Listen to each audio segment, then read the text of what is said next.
Washington football. Woo!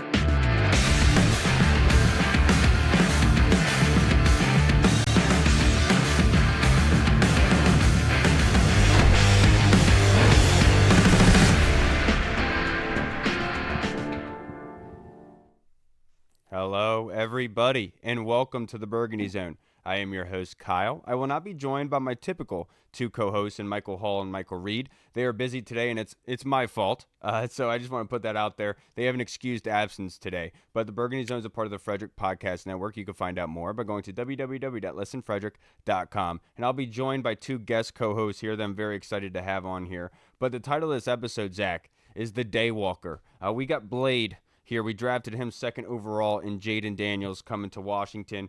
Very excited. Regardless of what the future holds, whatever have you, we have a quarterback to support here.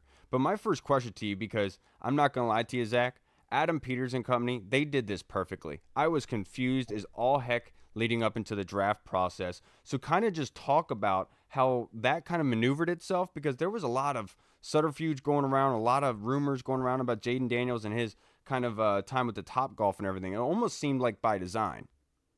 Yeah, honestly, it felt like some people just didn't really know how to handle a team that wasn't going to just release any information about who they were going to draft at number 2 overall. So they started just making their best guesses based on what they were hearing, and I think it went out exactly the way that Washington wanted it to go. Because I mean, while there were certainly signs, a lot of guesstimations that it was going to be Jayden Daniels, and it ended up being true, there really wasn't a full guarantee until you heard the commissioner's name call his name, like commissioner call his name. And I think that's exactly what you want if you're a team. You want a lot of speculation, a lot of guessing in terms of like what they're going to do. Maybe that creates some trade discussions there, and if there was something that was going to just blow them out of the water, then yeah, they were gonna take it. But honestly, I feel like they stuck to their guns, they stuck to their process, and did exactly what they wanted. I mean, they always kind of felt like Jayden was going to be the guy, and turns out after much I dotting and T crossing and visiting and top golf rounds and all this other crazy stuff, ended up being exactly what they thought it was going to be. And I think you couldn't have gotten a better guy in Jayden. I talked to him by myself for like 5 minutes on Friday, and he's a great guy. He's a great human being, a great person. I think he's really here to win. And I think he's really excited to help this franchise be back to being a playoff contender. And I can't wait to cover him. He's going to be so fun to watch. I just can't even imagine what he's going to be able to do for this offense. It's going to be great. Yeah, and I watched the command center of their interview with Logan, Fred Smoot, and London Fletcher with Jayden Daniels. And the one thing that caught my eye early on in this draft process was the software, the Oculus VR training that he had at LSU, the new state-of-the-art kind of stuff. And he was getting 200 to 300 extra snaps a week just in that Oculus software to be able to help himself. Do you think that is something that he could possibly bring to Washington, or they are invested in possibly acquiring?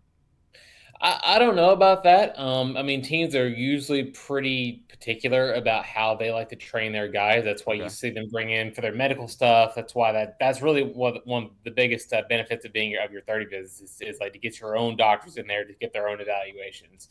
I mean, there's certainly been, you know, been players who worked out with their own coaches and during the offseason. And I think possibly he would do some of that on his own time. I don't really foresee Washington doing that in the future. I mean, Okay. maybe that becomes like a league thing at some point, and maybe something that they examine, because they're always looking to try ways to elevate these guys. But I don't know. I think it's definitely a cool story. I think it's definitely something that will help him either way. I don't expect him to just get done with that. I expect whenever they go into that dead period about late June to about all of July, I wouldn't be surprised if he's out there using the VR headset with some Washington plays and trying to get himself better acclimated to this offense, because he has a lot to learn. He knows that. He's really excited to get into the playbook, and I think it'll definitely help him get used to the speed of the NFL. Now, how well will he get used to that? We'll see. I mean, there's really nothing better than live reps, Right. as everyone knows. But I do think it does help for sure. All right, now we are joined by our two guest co-hosts, Corey Sanchez from the Sanchez on the Warpath, and also Steve Lim from the Command This podcast. I'm not sure where Corey is right now. I'm not sure if he's still sitting up. So, Steve, if you'd like to ask Zach a question. Hey Zach, how you doing? Happy post draft. I'm sure you're probably glad to have all the chaos over. I guess my question to you is of all the picks that they got, which one do you think has the most like sleeper potential? I guess it can be anyone outside of Jayden Daniels. Which one do you think has the sleeper potential to really hit that people might not fully be tracking? Yeah, you really can't call Jayden Daniels a sleeper if you draft Right, him exactly. Same with overall. Johnny Newton too. I mean, but I yeah, mean, as someone who's very partial to offensive linemen, I'd have to go with Brandon Coleman. nice. This is a guy that he didn't get a lot of the fanfare that like Patrick Paul or Kingsley Sumatia or some of these other guys really got. But he has an insane amount of starting snaps under his belt. He's a very physical dude. He's got some nastiness to him. He's played a little bit of guard, a little bit of tackle. So I think he could probably at least be a swing guy in his rookie year. He's definitely going to be a long-term project. I think he could Okay. be, maybe next year be a significant answer at right or left, depending on what they do with Andrew Wiley or depending on how Cornelius Lucas does things.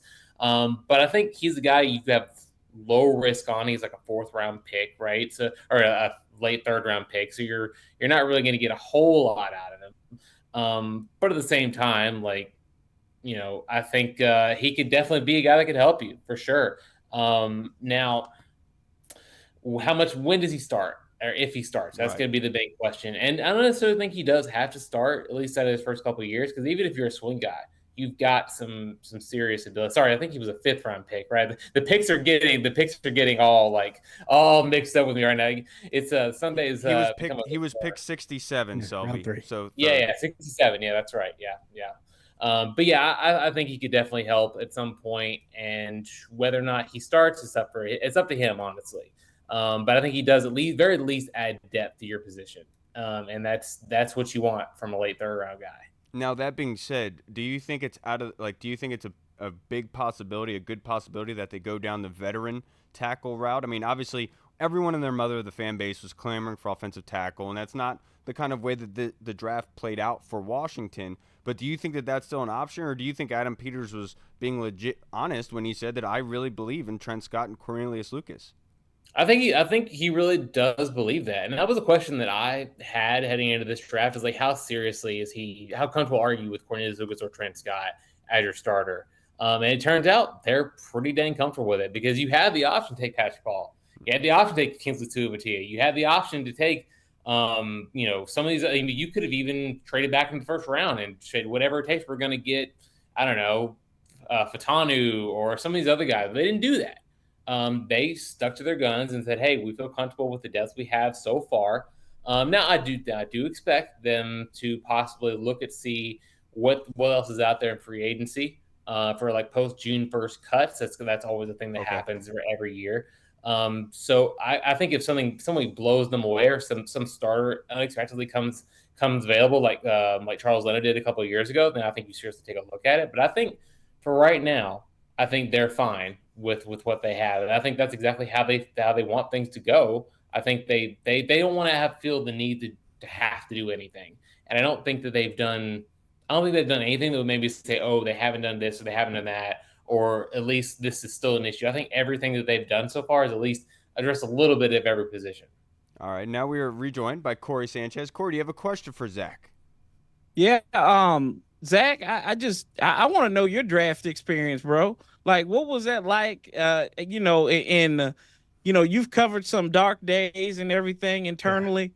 But what was it like this time around with the new regime and everything? Like, how did it feel being there and everything? I think sometimes we don't ask how you feeling.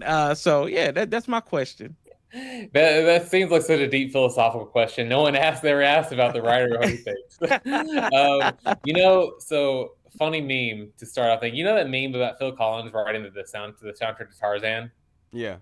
It's like a piano on fire. That's Yeah. what the computer's like whenever you write about a draft like this. Like it's just so awesome because like you get Jayden Daniels, who luckily I kind of felt like that was the direction they were going to go. So I already had a lot of those stories already written. But once day two hit, oh my gosh, it was you get 36. Then we had to trade. Then we had to get down to like 50, then 53. Like there was, and we were talking like having to write 400, 500 words in the matter of like 5 minutes. Wow. So Wow. yeah, it's so luckily like me and the copywriter Hannah Lichtenstein, we were going back and forth on these guys, and honestly, I wouldn't be able to do it without her. She's incredible, but no, it's great because you draft, you write about these guys, and you're like, all right, if it's a bad pick, like how am I going to swing this guy?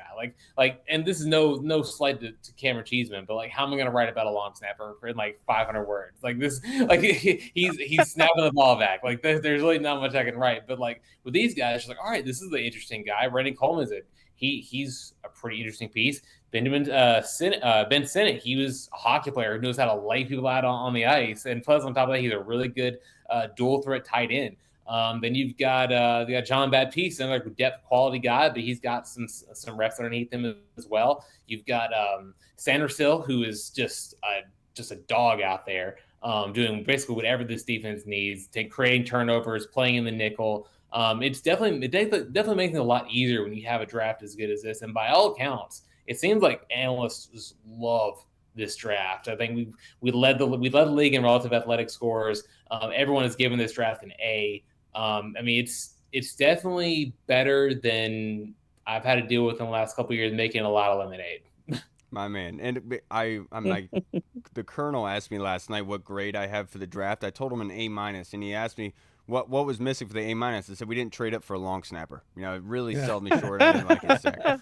But Zach, to finish this up, I only have a couple more questions for you, sir. Jerzon Newton, Johnny Newton. This guy is ferocious, a freak of nature. Obviously, he fell to the second round. Adam Peters was just elated for him to be there. But this now presents a kind of logjam at defensive tackle. What do you think happens with those three big boys up front? I don't think anything dramatic happens. I know that some people have speculated that either Jonathan Allen or Deron Payne could be moved or something like that. I don't necessarily see that as the case. I think they view it as we want to make our strength stronger, and there's nothing strong. There's nothing better than getting a first round defensive tackle and adding him to another group of first round defensive tackles. And I think it also creates some good problems to have later on down the road for next year, because let's face it. Like, I mean, Jonathan Allen, Deron Payne, like they've been great here for us, but no player stays in one spot forever, at least not anymore. So you want to at least have. You don't want to be scrambling if Jonathan Allen or Deron Payne ends up leaving you for whatever reason, and you're all of a sudden you're looking to try to find the next defensive tackle to put in your start. Hey, guess what? You've already got one. You've already got Jerzon Newton, and he's a stud.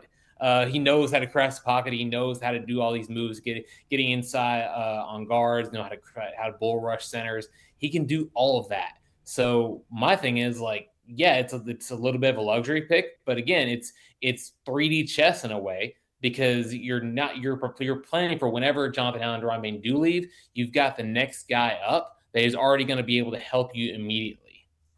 I mean, absolutely love it. I know a lot of people talked about that Cooper Dewan pick being traded back, but I actually loved it. I thought it was genius, Zach. Next question I have for you.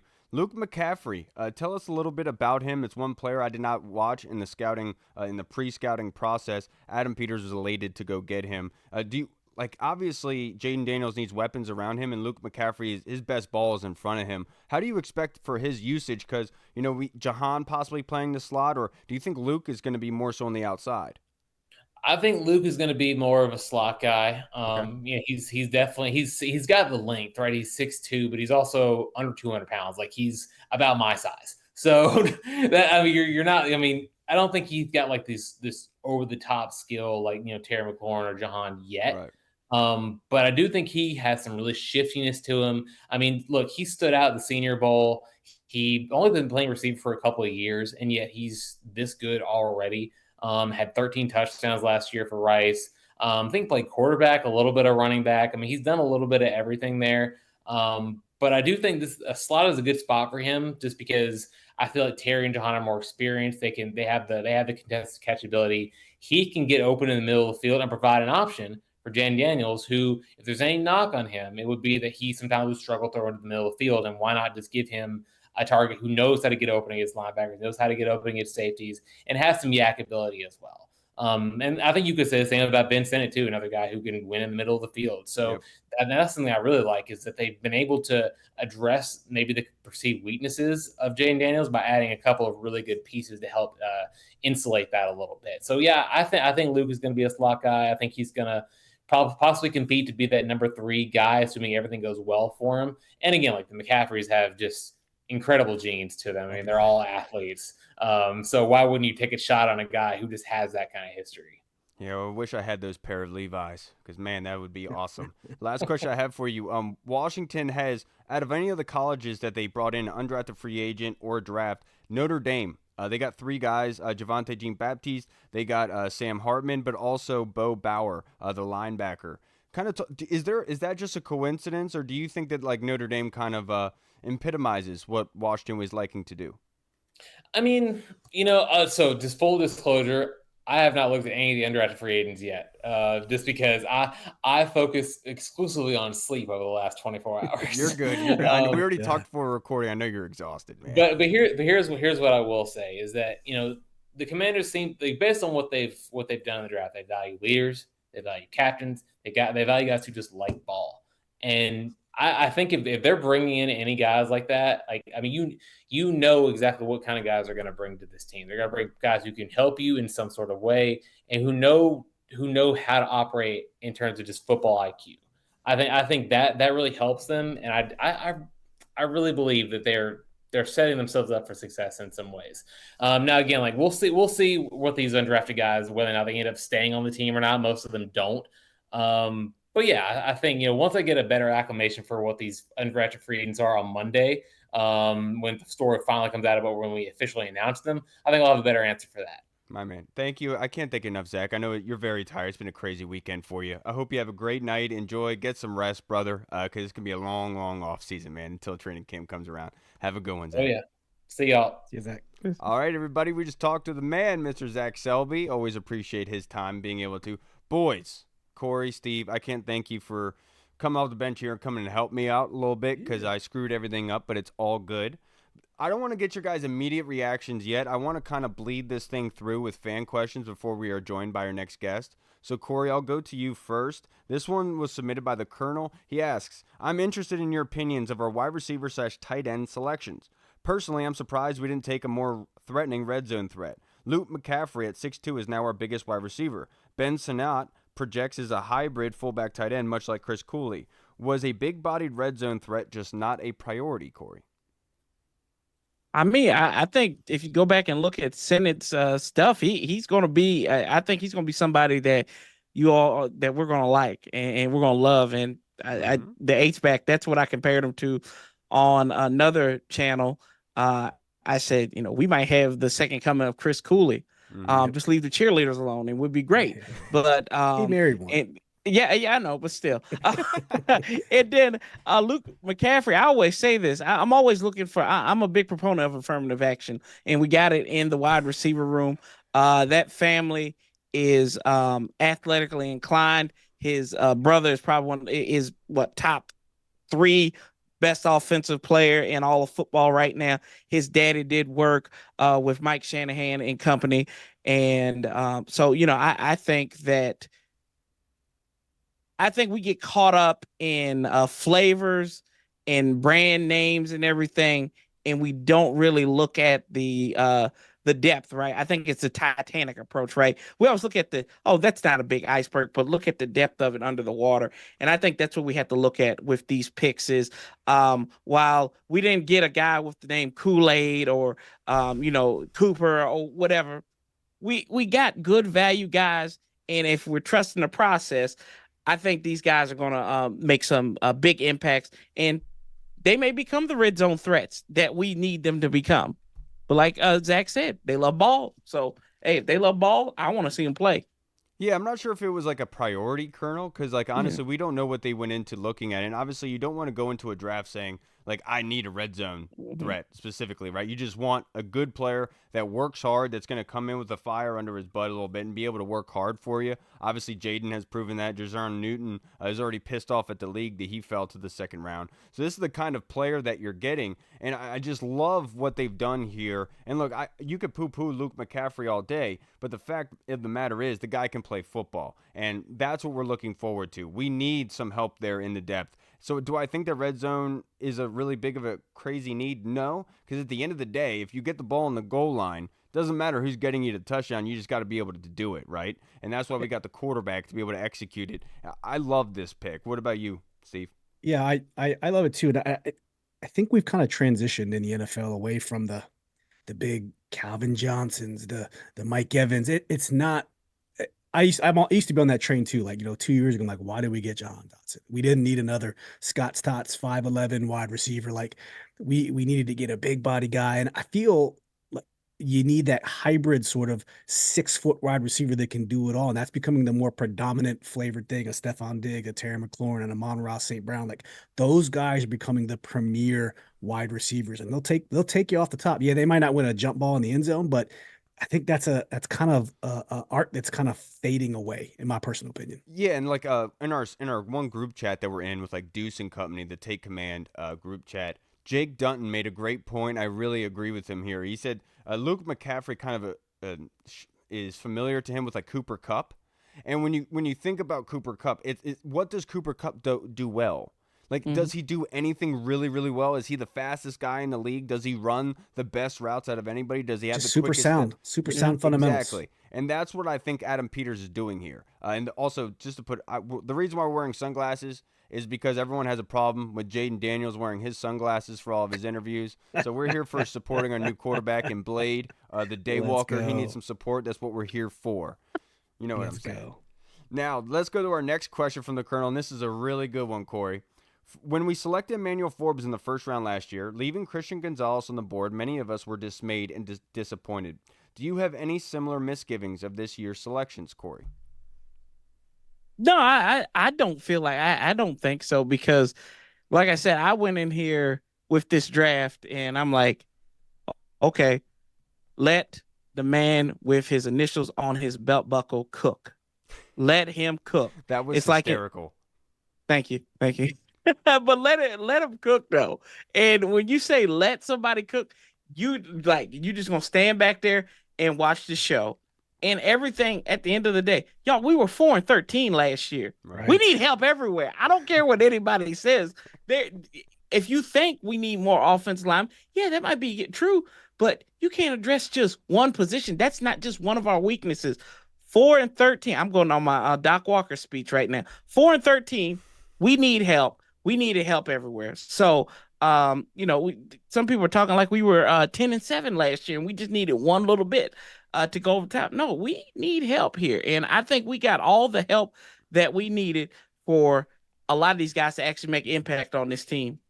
I did have one disappointment, and I'll be just to be honest with you guys, because there's no reason to lie about it, but it was the Dominique Hampton pick. Because I was sitting there looking and saying Christian Jones is there. And that's just because, like, Christian Jones was a player that I personally really liked.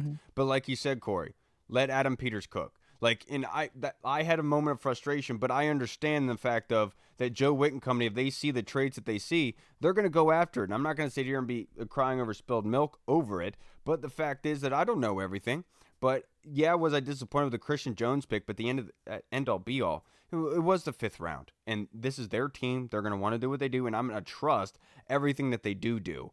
It was Christian Jones. He went to Arizona, but I watched a little bit of Dominique Hampton today, 6'2", 215 pounds, kind of like that box safety, would line up on tight ends, very good going against the run.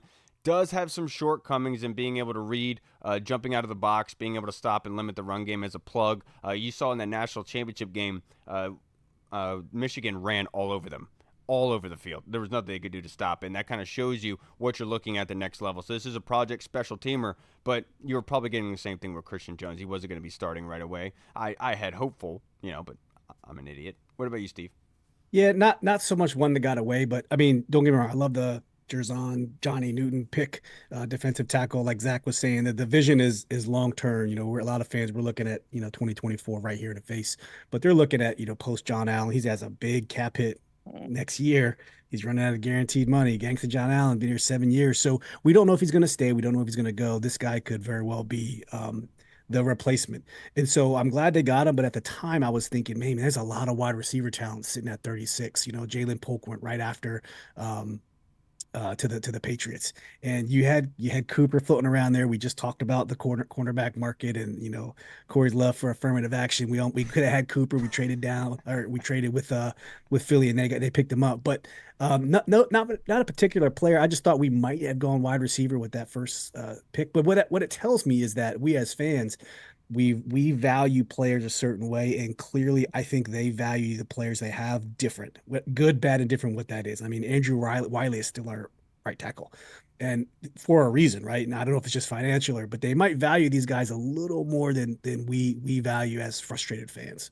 Well, that's because a lot of after Rivera left, everyone, their mother was saying, Right. "Oh, they hate everybody on this Like roster." The stank was all over. Yeah, exactly. I mean, obviously, you got to work with what you have, right? Yeah. And that's what they're doing here. And I totally agree with you, Steve. That was such a good response by you. And the question that I had Zach Selby about Newton and the big changes there, I was more so meaning like maybe changing to like a 3-4 because of having those 3 DTs. But we know that Dan Quinn is very, very creative and being able to move his defensive line, moving his defenders around. So is there a possibility that you would have a Newton and Allen in the middle with possibly Daron Payne on the outside, with Dorrance Armstrong as a DN? Because Daron Payne being more of the light, nimble, better pass rusher than John Allen at this point in time, having double-digit sacks, you could see Dan Quinn having that kind of genius way of doing it. And that's why I recited the fact of saying there's no reason to scream about the DT. It's going to make us better. And what like you said earlier, Corey, Doc Walker. What does Doc Walker say? You win in the trenches.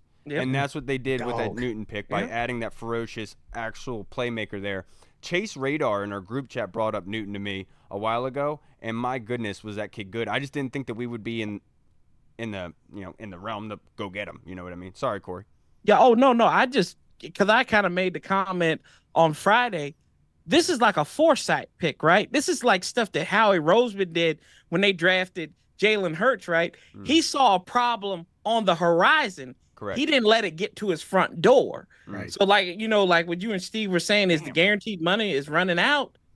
We don't have to worry about that problem. We want John Allen here, but if the price is not right, this is a business, and we can say, take your papers, or we can try to trade you. Either way, you give yourself 2 options instead of 1 option, and you can develop Johnny this year, and then he can take off. So I thought that was some next level stuff. After I kind of sat back and read about the pick and everything, I was like, yeah, this makes sense now. So yeah, don't let it come to your door. You go to it like a wild, crazy banshee. Yeah, absolutely. And the best player available aspect, right, Corey? Everyone was screaming about the need, and then they really went down that route in this draft class. You can't be mad at it. But now we are joined by our next guest, Mr. Mike Callow of ESPN Radio. Thank you for joining us on this beautiful Sunday, Mike. How you doing? Dude, you guys, perfect invite today. Literally finished a 10-mile run, and then I'm hopping on with you guys. So it's a nice little Sunday, as I like to call. Oh, hey, 10-mile run, Mike. My goodness. Are you training for something? Yeah, I've got a half marathon in 4 weeks. 4 weeks now. So yeah. Good for you, man. Credit to you, brother. But Mike, I appreciate it. We got to get into this draft class. Obviously, you could say Jayden Daniels is going to be your favorite pick here. But honestly, like looking at it besides Jayden here, what was your most favorite selection? I'm going to botch his last name just because I'm terrible with college football. The DB out of Michigan, Mike Saren Still. Absolutely nailed it with this pick. When you have Nick Saban telling you out loud he was his favorite player, pound for pound for the draft, you're doing something right. And I think also looking at this defense, we know Dan Quinn has a ball hawk every single year. I mean, it didn't matter when Diggs went down last year. Cowboys stepped right up. There's a ball hawk in this defense every single year, and I think that's going to be the guy. I think we were all kind of hoping that Forbes might be that guy because he has those skills.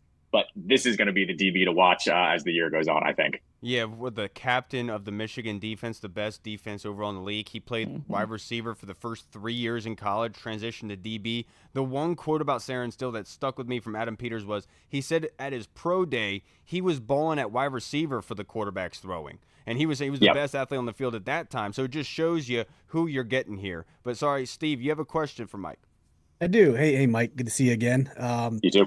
Of all the offensive players, excluding Jayden, because we know I think he's gonna be an impact player. So you got Ben Sinnott, Luke McCaffrey, and then Brandon Coleman, offensive tackle. Which one of those guys do you think might make the biggest impact in year one going into 2024 season?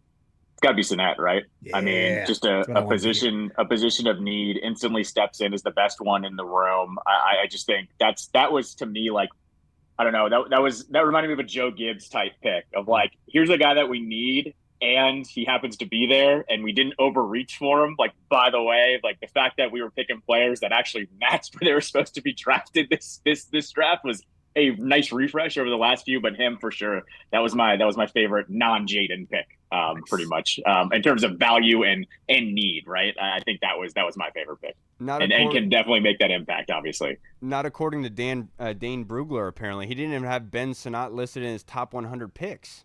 Oh, okay. I mean, all right. We can beg to differ on that, but we also know how draft boards work. And honestly, like, I was having this thought process throughout day 2 and 3. There were a couple of those that maybe they reached a little bit, but it's like Adam Peters, we trust, guys. Like we don't have to doubt this guy yet, right? No, I'm not crapping on. I'm being a little passive aggressive here because I really did not like that tight end list that he produced. So that's why I said that. Sorry, Corey. Oh, Callow, what's up, man? What's happening, man? You kind of sit back there and you think about the retrospect of this draft and everything. And, was there one guy that you were like, oh, man, I wish we could have had him outside of that? I hate to bring up the negative connotation of it, but it's just like sometimes you're like, oh, snap, I really would. This guy would have looked good in burgundy and gold.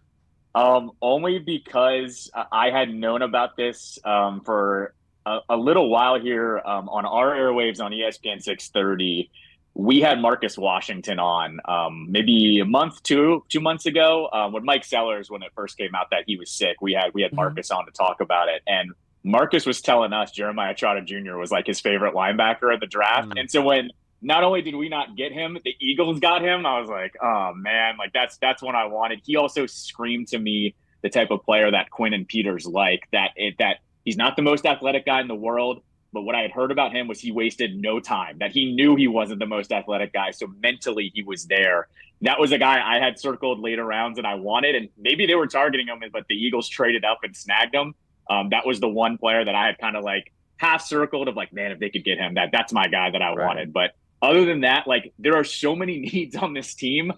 I hadn't really been like, we need to get that guy, we need to get this guy. Like, it was just fill as many holes as you can in right now, because this is going to take a year or two to actually fill out the roster. I got you. Now, you talked about Mike Sarenstill and him being your favorite pick besides Jayden, obviously. But what does that do for the DB group? Benjamin St-Juste on the outside, Emmanuel Forbes, Sarenstill at slot. Do you think Quan is now going to transition to free safety? That's where Defoe was before. Because Defoe is not a bad free safety. He has very good range ability. We've seen him be a ball hawk in the past. How do you think the DB room is going to shape out?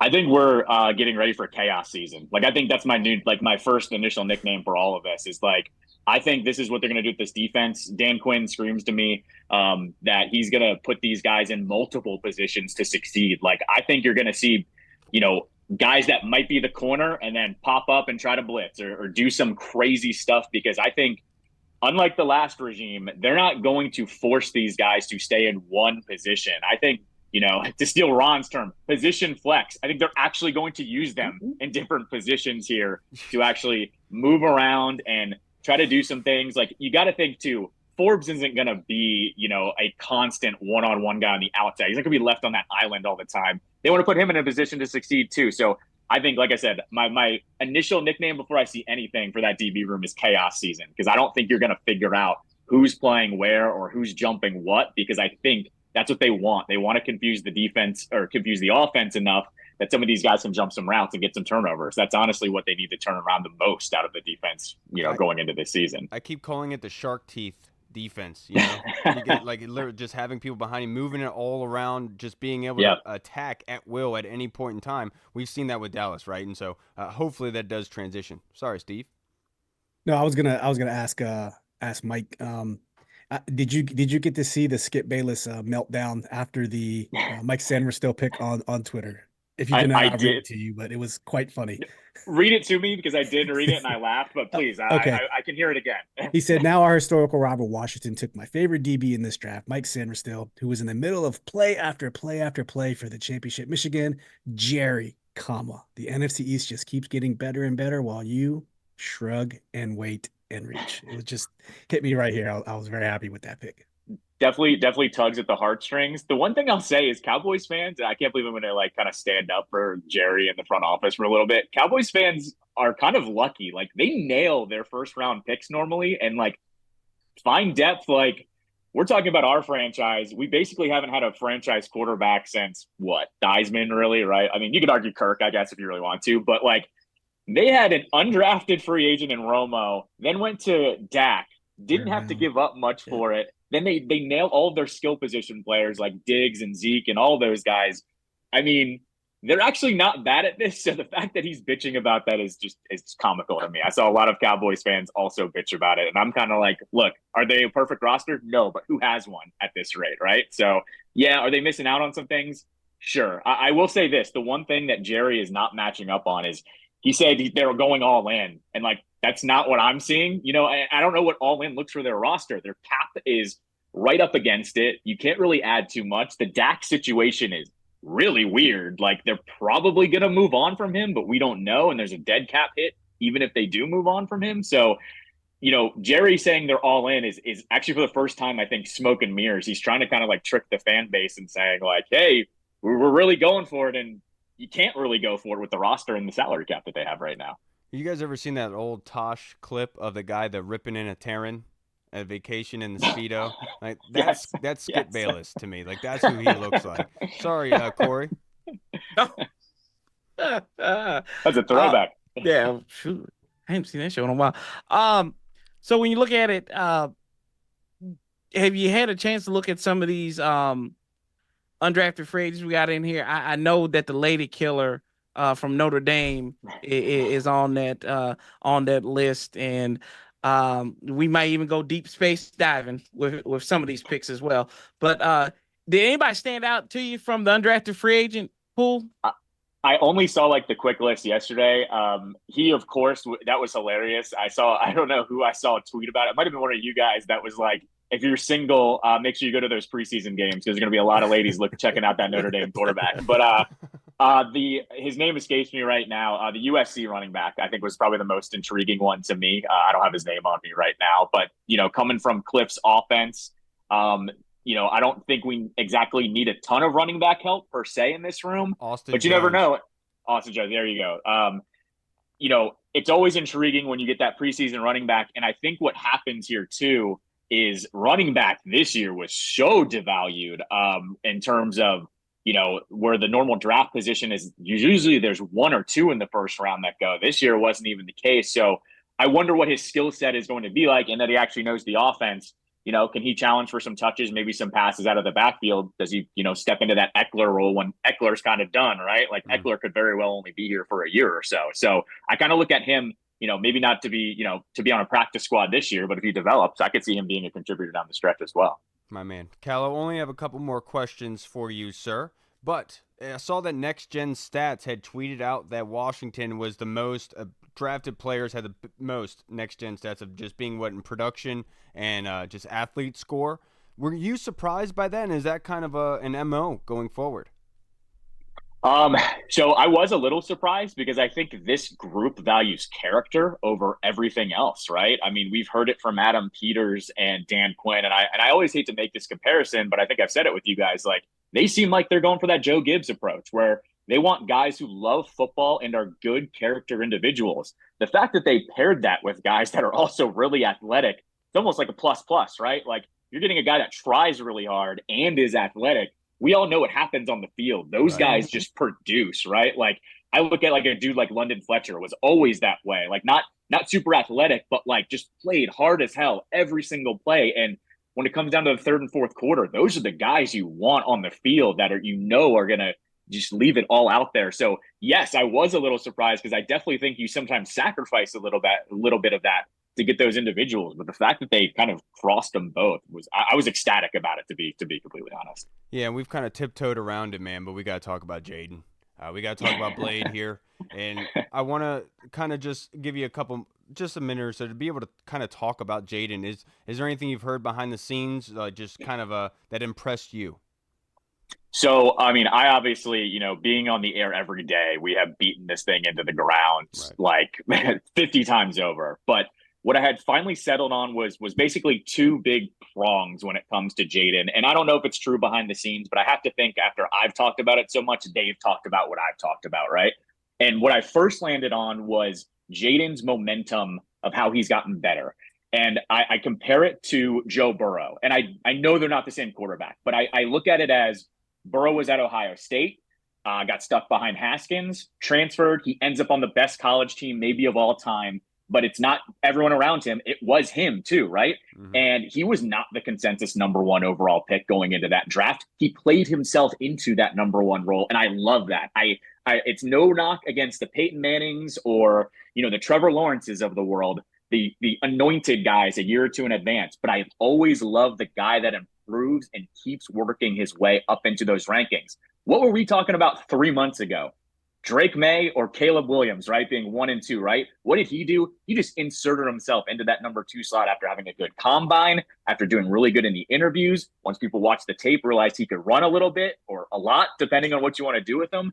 And he's gotten better every single year. And I love when you get that momentum of a guy that kind of not only clicks, but then also ups his competition. He goes from Arizona State to LSU. I mean, that's like jumping from one league to a higher league going into the SEC. So that was my first prong with Jayden that I love, that he just kept improving. And I was hearing about all the VR stuff too, where he said, oh, mentally I can get more reps in. I mean, you got to love that kind of stuff, right? Number 2, I think if it was close at all, and I don't think it was close, I think if you're Josh Harris and you're Adam Peters and you're Dan Quinn and you're going, we have this whole new regime, we have this whole new momentum for a new era of this franchise. What is more exciting than a guy who can make Lamar Jackson type plays and be able to chuck it deep? That is a marketable star, any way you want to put it. That's why you also land on a guy like this who, once again, he interviewed really well. He seems like a great kid, but you're looking up the road. I always make this joke. I live next to a park in Bethesda. There are always kids out there playing whatever. And you see your typical Steph Curry jerseys and all that other stuff. I see a lot of Lamar jerseys. I think they want the guy that when kids, are watching highlights, Jayden Daniels is the next guy in line. And it's not about the kid in Bethesda. It's about the kid in California that buys the Jayden Daniels jersey, and you can market a market around him. So I think it's those two things. The fact that he wanted to get better and got better and challenged himself, and you can market him as a star like Lamar Jackson and make some crazy highlight plays. Last question, kind of a dumb one, but a lot of people, for some reason, a lot of people care about this. What happens with number 5? Oh, dude, I was the first one on this, by the way. Like I will. You have it already, Steve? No, this is my Tressway jersey. Oh, okay. Well, that's cool too, though. It's a great jersey, regardless of what happens. It's still a great jersey. Yes, agree on that, by the way. I was the first one to talk about this, and then other people picked it up, and the momentum got it because I went on Bram's show, and I said, hey, let me just read you the numbers real quick. And there's actually, like, not one that fits. Like, I guess if he wants 15, like, Dax Milne ain't keeping 15 over the franchise quarterback, right? But I was really hoping he would go with 0 or 1. And then when Mariota took 0, I was kind of like, oh, he's the vet. Like, he's probably going to keep that. I've heard nothing about it. And if you've noticed, the social media on the Commanders hides the number on every Photoshop picture of him too, which tells me they don't know either. If I had to guess, I think he gets 5 because I'm going to go with there are not Tress Way jerseys sitting in the team store. Like, I know actually there's a lot of people with them, you included, but like, I think that's a custom and they're not going to have to pay a bunch of money to kind of clear out the 5s. Like what happened with Pitts and Cousins was there was all these Pitts jerseys that are sitting around in Atlanta, and they were like, I think they had to pay something crazy, like $200,000 or $300,000. And they're like, we're not doing that. In this case, there are not a bunch of 5s laying around. If you want a 5, you go on the website, you get it customized. I don't think there's a bunch of them. I think he gets it, but I literally don't know on that front. Maybe he goes a different route. He wore 5 at LSU, at Arizona State, and I think he wore it in high school too. So my guess, he's probably superstitious and wants to get it. I would agree with you there. Mike, I can't thank you enough for joining us tonight, sir. Have a great Sunday and relax now after your 10-mile run. Appreciate it, boys. Always appreciate the invite. Have a good one. Have a good one, Mike. Have a good one. All right, everybody. We just spoke with the man, Mr. Mike Callow. Always appreciate his time with us. My goodness, a 10-mile run. What is? I'm behind the times, boys. I used to do it, man. I used to do it when I was competitive running, and it's just I can't do it anymore. I can eat like a 10-mile runner. I can't do it anymore. The long like Saturday runs, and your Sunday you're just recovering. And once you have, it's hard with kids and family, man. Just you get in what you can, and there's no time for that no more. You're right. And now, boys, let's wrap this up with some fan questions. And this one was submitted in the Discord from Chris Comerton. Steve, if you'd like to start this off with this. Yeah. Do you think McCaffrey could potentially be as good as his brother with the right coaching, or at least close? I don't think so, because I think Christian McCaffrey's he's a unicorn, man. So the short answer is no. Can he be really good? Absolutely, man. Absolutely he could. But you're talking about Christian McCaffrey. You're talking about a guy coming out of Stanford, hit Carolina. I mean, there's only one Christian McCaffrey. He can run, he can catch. He probably could throw if you give him the opportunity. I think Luke will be great in this system. Like you said, you got the pedigree, you got the bloodline, you got the work ethic. But I don't think he can be as good as his brother. Or else clearly he probably would have drafted a lot higher. But that's not to say that that's no shot at him, because Christian McCaffrey is rare. You don't see those very often. We also have to imagine this Christian McCaffrey, as much as everyone likes to talk about getting injured, the dude has literally been the top of the league for close to 10 years now. You know, obviously Luke McCaffrey would be blessed to have that sort of opportunity in the league and to continue playing. You don't want to put those type of expectations on him, Chris. Could he be? Obviously. He could be like a Cooper Kupp, where just for some reason it clicks with the quarterback and he's able to produce at a high level and win some Super Bowls, and the discussion changes. But just in the sense of what Christian McCaffrey means to his football team, we would love for that to happen with Luke McCaffrey. You don't want to put those expectations on him, man. Just continue to work hard. You're your own man, and do your thing. Right, Corey? But if I see one more person say he's Dax Mill, I'm gonna jump through the damn social media and slap you in the face. Stop. Sorry, Corey. Go ahead. He's kind of Daxy. He's a Daxy player. No, he's not. He's not going to be as great as Christian McCaffrey. Like you said, he's a unicorn. But this is where we always get things lost in translation. He's going to be the best version of Luke McCaffrey. Correct. And that's what we want. Kind of like what you alluded to. Both of you guys alluded to. I think with the right coaching and putting him in the right situations, he's going to be something. He's going to be that hope, part of that hope that we need in this team. He's going to give Jayden another option with some of these veteran receivers and stuff, and allow him to grow. But I mean, come out there, and the guy's got the right mindset as well. We saw it in the video. So he's going to be just fine. He ain't going to be like that, like Christian. Like Christian is Omega level mutant. But you know, he's going to be all right though. He's going to be just fine. Now, this next question on Twitter from Tony Franchise, Corey. After what I think was a good draft, what other moves do you expect with the roster? Possibly a Stephon Gilmore, Justin Simmons, or David Bakhtiari signing? I would like to see him get maybe a left tackle in there. And one of these veteran guys, not just because we need it, but to maybe help out Brandon Coleman as well to get to the next level as well. Somebody like a mentor. I know we got Cornelius Lucas there and everything and Wiley and stuff, but we need somebody who can be in there and whisper in that young man's ear, know they're on like a 1-year deal and it is what it is from there. But I would like to see another tackle come in here. Maybe even another veteran corner, because like our cornerback room, let's just say it's a Sunday. They need some blessing in that cornerback room. So if you can bring a veteran guy in there, Gilmore would be good, because he can be the guy to preach the language to these cats too, because he was in Dallas. So that's where I'm at with it. I really do like the draft, as much as I want to talk crap about other things and that happened and everything. But I do believe that you don't need to go down the route for the corners at this point. I think Joe Witt and company do a good job. Now, if they did, that would more so be the indicator of what Jerry Jones is trying to tell his fans, and that we're going all in, so to speak, because of who Stephon Gilmore is, and just saying you need that immediately to be brought in. The one thing, like a couple months ago, when David Bakhtiari was released by Green Bay, I had put on Twitter, I was like, skirt, like, oh my goodness, he got released? And LJ kind of went at me a little bit. She's like, I don't want Tyron Smith, blah, blah, blah. And my whole point was, in the show The Office, when they go to the job fair, Michael Scott poo-poos the one nerdy kid away. And then when nobody comes up after a while, he's like, hey, come back. I want you to come here. And, like, I didn't want to be put in that sort of situation. I still feel really good about David Bach, but the medicals are a big concern, and that's what the mindset is looking forward. Would I love to bring in David Bach? Absolutely, because like they've done all over the team and throwing spaghetti noodles at the wall, you'd be adding veteran depth. And like Corey expertly said about helping Brandon Coleman out too, I think that's obviously a really good decision to make. But we don't know how they feel about the offensive line. Obviously, it wasn't as big of a need as that we all thought it was going into the draft. But I would expect a veteran move to happen. Maybe even Charles Leno, dude. He's still, I know Lockhart talked about he got hip surgery, which he said is a year-long thing. So it looks like Leno most likely will not be playing this season per Andy Lockhart, who is a physical therapist, is saying that about hip surgery. But there's other guys out there. I think Donovan Smith might be another one. But I wouldn't mind going down that route. What about you, Steve? Yeah, same. I think they offensive, like kind of like you guys both said it.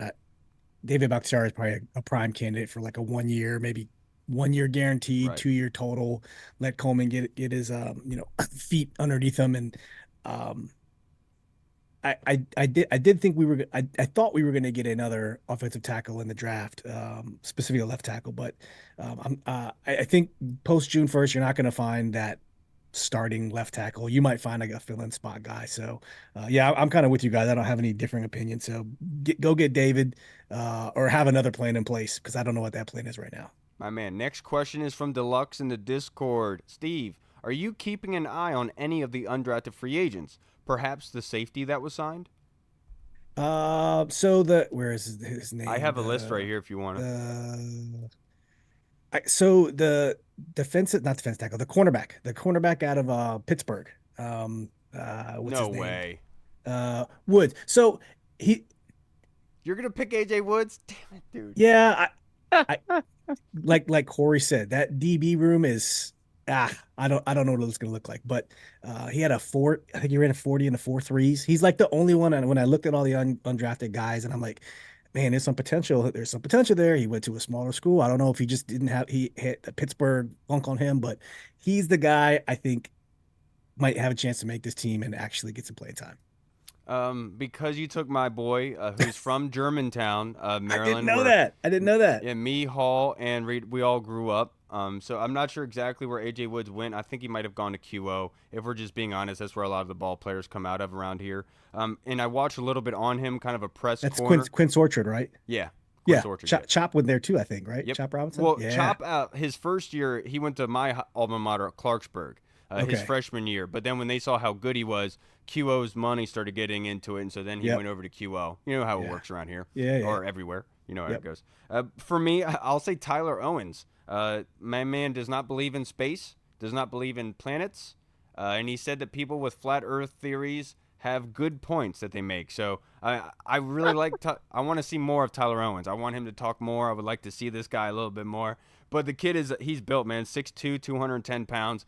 He's built for the position. I think that's a really good decision to go down with. But I can't go wrong with my boy Noel Pollard, the defensive tackle, 6 foot, 281 pounds from Virginia Tech, favorite college they play for. So I'm always going to root for him. But my personal favorite, I'm going to be cheering for AJ Woods to make the roster. Yeah. Coming from Germantown, I would like to see him produce, and that's just being a selfish kind of thing. What about you, Corey? Yeah, I think I'm gonna go with Cliff Kingsbury, boy, the running back from USC. I think, yeah, a guy who speaks the language, right? Although, it was a short lived there, but yeah, I want somebody there, and he could be a complimentary back, and it also puts a little bit more competition on in your running back room, and that's not a bad thing, but we need competition. For a long time, positions have just been guaranteed because of where you've been drafted at. I hope those days are a thing of the past, and you're putting the best player out there to succeed and help this team win. Yeah, and I know that one guy that somebody's keeping an eye on is Mike Reed is definitely going to keep an eye on Sam Hartman. He's already made multiple horrible, really poorly language jokes about Sam Hartman and what he would do and everything. So we know that would be his pick. Next question, Corey. What are your thoughts on Newmark? Or no, actually, no. I'm going to do this other one. Did any of the draft picks put any players on the roster in immediate risk of being released or traded? I think Newton did. I really do. I said, there were already rumors about John Allen maybe getting traded at the draft. He didn't have the guaranteed money and everything like that. So I how much that'll happen, I'm not sure, but I do feel like somebody's job is in trouble. Whether it's Phil Mathis, if it's John Ridgeway, they're in trouble in that defensive tackle room because Newton's coming for blood, and I think he can smell it too. That was a really good one, and that was what I was going to go with. I was going to bring up Fedarian Mathis. I'll never forget the warm-up video from practice last year where they were doing the high knees over the obstacles, and you see all the defensive tackles, the ends going through it, and Fedarian Mathis barely picking up both feet off the ground. And it doesn't look like structured and everything. I'm just kind of thinking, like, what is going on with this dude? How is he not playing more? What is happening? So, yes, I definitely do think that Newton bringing that in with Fedarian Mathis and John Ridgeway is definitely a concern about being released. I'm not sure about traded, but most likely that is something that could happen. What about you, Steve? I think it's Corey said the DT room, the cornerback room. Sanderson's going to come in, and he's probably going to be our quarterback one. I mean, who else? I mean, you have St. Just, who has a little bit of trouble staying healthy. You got Forbes, who we hope can take that next step. But this guy could come in and immediately be the number one, perhaps. I don't know, but that outside of Forbes and BSJ, you don't have a whole lot of super huge talent back there. I mean, you brought in what's his name, Mike Davis, but you don't have a whole lot of talent. You got some leftovers, Fields, Q Blue, Kelly, James Pierre, like Whiteside, all these Jag guys. But yeah, Sanders still, I think he's gonna make a big impact in the cornerback room. So watch out. And look, way back when, I've been a huge supporter of Jamin Davis. I've been rooting for him, hoping that he progresses and turns into that guy. But if I'm going to answer this question honestly, it is Jamin. And because Jordan McGee, I've gotten to watch him a little bit. Obviously, Temple's film is not plentiful in abundance and amount of what is provided to watch. But when you watch him, you see on every single play that he plays with speed and quickness. Like if he's coming over the end to come over to the edge to stop a run play, he's going over there fast. You see the pop, you see the power off of his steps. And with Jamin, as much as it was talked about him being an athlete and how well he ran, how much he tested well, you didn't see that speed translate to the field. Whereas with Jordan McGee, you kind of do see him having that speed and being able to use it on the field, and not only on the field, but on every single play you see it. In the past, using really good hips there as well, but also having that ferocious ability, just having that quickness, and also being able to blitz as well. He actually had some very, very strong hands from what I saw. I would be honest, and I would say it's Jordan McGee with that linebacker room because they've added some ballers there, and with some legal trouble, with headaches, being a knucklehead, probably not a good position to be in, especially the fact they didn't pick up the 5th-year option. I think that. But that Kyle, just casket to piggyback on what you said, this is the year. I think he's going to get every opportunity. Mm-hmm. I think they're going to try to play him like Micah Parsons light. I think he's going to see him rush the quarterback more than we've ever seen him. So if he can't succeed this year, bam, I think you're totally right. We might have seen the last of Jamin Davis, but there should be ample opportunity for him to show if he's worth having a second contract with this team. My man. He's Boys, ready. He's ready for it. Yeah. I can't thank you enough, man. You guys are heroes, champions for being able to come on here last minute notice to help me out because I screwed up today. But any last minute comments? Just I know it's most likely about Jayden or the team, but Steve, do you have any last minute comments before we get out of here? No, I'm excited. This was a fantastic draft, like you said, to sit back and watch the best player available. Usually we're trying to do a say BPA, but it's really for need. So this was definitely a new draft for me to take in, and it was awesome just to sit back and watch the ride. And it's awesome to see the national media actually giving us credit, which we never get. So I'm kind of enjoying the good press nationally. So, hey, stay tuned. It's just going to get better. Yeah, no, Mina Kimes even coming out and Oh, saying that she loves it. Washington took two of their favorite players in Saren Still and Newton, right? And with this, I think the beauty of it all is, Cooper DeWan was there, and we traded back, and we gave it to the Philly, and a lot of people were complaining about it, even our boy Fly Guy, and trying to tell him, like, calm down, like, trust it. We just talked about this. Let him cook, bro. Let him cook.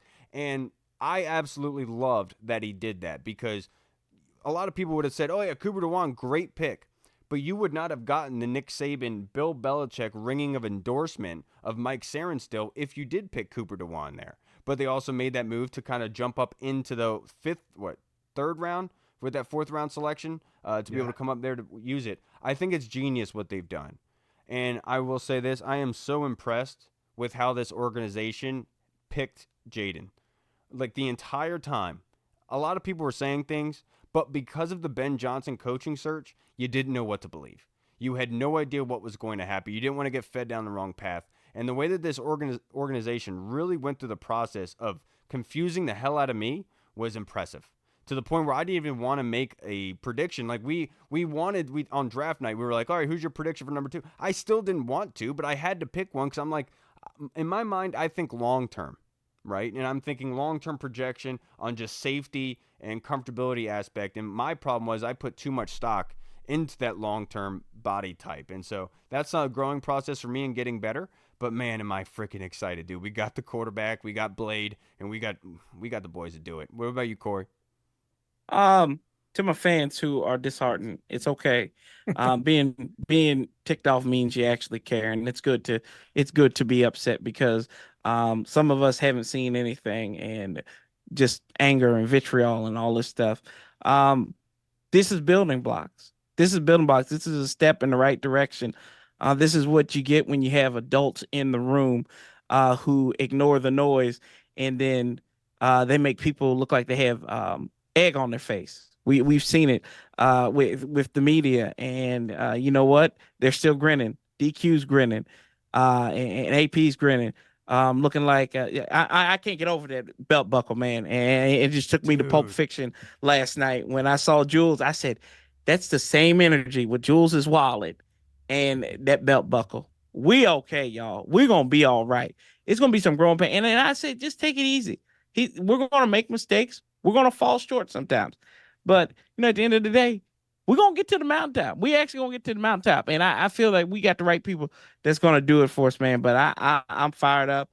We didn't talk about no drama, no bull jive throughout this whole process. It was all made up bull jive. And that's what I like. We could talk about football, man. That's the greatest thing. Cannot wait for Washington to be king. All right, everybody. That's going to wrap us up for this episode. Corey, Steve, you just like to plug your social media handles real quick, just in case anybody watching hasn't followed you yet, but they already know who you are. Just saying. Yeah, Corey. Oh, well, I'm on the Warpath, Sanchez 405 on Twitter and Instagram. No, it's the X, excuse me, on the X. So, yeah, follow me there. I'm probably going to make some stupid comment on there eventually, like I do in the Take Command and chat. Y'all don't hear from me for 3 weeks. Out of left field. And then I'm like, Phillip Rivers, boom.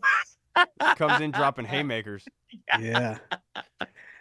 You can find me at Steve Lim _DC on X. Command this podcast. We're out there everywhere. Come check us out. Thanks for having me, Kyle. Always fun to run in from the bullpen.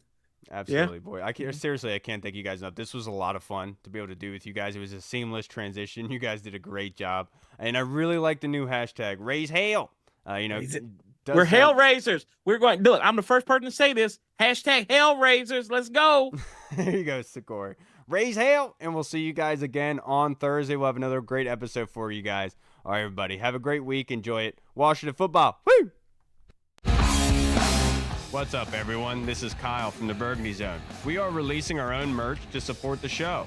If you want to rock the Burgundy Zone logo or you want to see Reed's face on your shirt, we got it. We're starting with t-shirts, hoodies, and zip-up. So if you're a fan of the show, make sure you snag one before they are gone. Check out the link in our bio on Instagram, or you can find the link in the description of the video. Thanks again for all your support.